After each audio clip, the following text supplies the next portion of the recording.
प्राचीन काल में सुदामा नाम का एक गरीब ब्राह्मण था। बचपन में वह श्री कृष्ण महाराज के साथ एक ही गुरुकुल में पढ़ा था। दोनों में बड़ा प्रेम था। गुरुकुल की पढ़ाई समाप्त करने पर कृष्ण राजा बन गए और सुदामा गरीबी में दिन काटने लगा।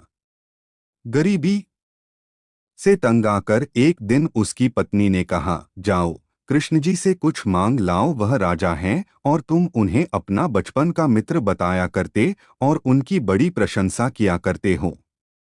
यह सुनकर सुदामा ने कहा, मैं गरीब जरूर हूं पर किसी के आगे हाथ नहीं फैला सकता, मांगना बुरा है।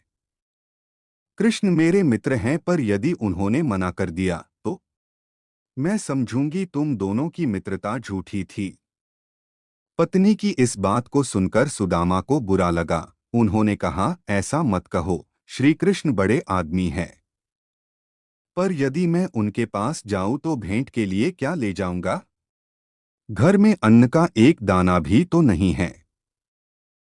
उसकी पत्नी ने कहा, इसकी चिंता मत करो। यह कहकर वह एक पड़ोसी के घर से मुट्ठी भर चावल उधार ले आई और सुदामा के दुपट्टे के एक छोर में बांधकर उन्हें द्वारिकापुरी के लिए रवाना कर दिया, जहां उन दिनों श्री कृष्ण जी राज करते थे।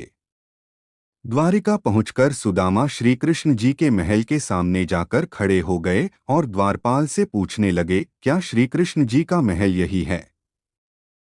सुदामा को ऊपर से नीचे तक देखकर द्वारपाल मुस्कराया और कुछ कहे बिना श्री कृष्ण जी को खबर करने महल के भीतर चला गया।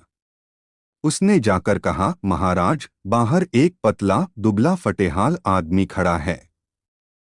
उसके सिर पर न तो पगड़ी है और न शरीर पर कुर्ता है, वह नंगे पैर है। आपके महल का पता पूछता है और अपना नाम सुदामा बताता है। सुदामा का नाम सुनते ही श्री कृष्ण नंगे पैर बाहर दौड़ पड़े और जाकर सुदामा को कौली में भर लिया। दोनों मित्र एक दूसरे को चुपचाप देखते रहे। उसके बाद श्री कृष्ण बड़े आदर और प्रेम के साथ अपने रनिवास में ले गए और अपनी रानियों से उनका परिचय कराया। परिचय कराने के उपरांत श्री कृष्ण ने गर्म पानी से सुदामा के पैर धोए। उनकी दुरावस्था को देखकर श्री कृष्ण रोने लगे। खाना पीना हो जाने पर श्री कृष्ण ने सुदामा से पूछा, भाभी ने हमारे लिए क्या सौगात भेजी है? सौगात का नाम सुनकर सुदामा का चेहरा एकदम उतर गया। वह चावलों की पोटली को जो कोख में छिपाई हुई थी और छिपाने लग गए जिससे कृष्ण उसे देख न पाए। परंतु कृष्ण जी उस पोटली को देख चुके थे। उन्होंने वह पोटली सुदामा से जबरदस्ती छीन ली और चावल निकालकर बड़े प्रेम से खाने लगे।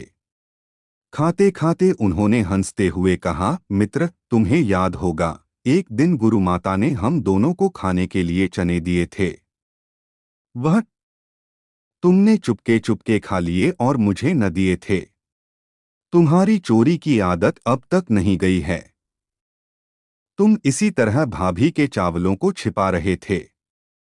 द्वारिकापुरी में सुदामा कई दिन तक बड़े आराम से रहे, परंतु कृष्ण जी से कुछ मांगने की उनकी हिम्मत न हुई।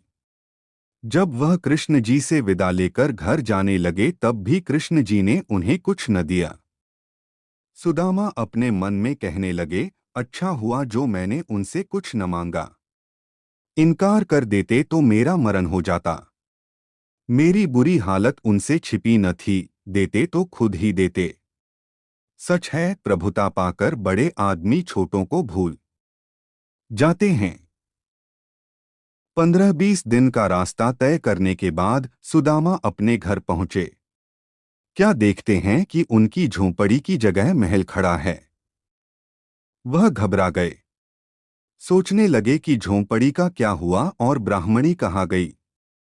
इतने में कि उनकी पत्नी बढ़िया कपड़े और गहने पहने द्वार पर आकर खड़ी हो गई और बोली, क्या देख रहे हो? आपके पीछे कृष्ण जी के आदमी यह महल बनाकर घर को सामान से भरकर चले गए। यह सुनकर सुदामा ने अपनी आंखें बंद कर लीं और चुपचाप अपने महल के भीतर चले गए। तो दोस्तों, कैसी लगी कृष्णा सुदामा की कहानी आप सभी को? हमें उम्मीद कि आपको यह कहानी जरूर पसंद आई होगी। ऐसे ही अनेक कहानियां हमारे YouTube चैनल पर उपलब्ध है और यह कहानी कैसी लगी हमें कमेंट जरूर करें।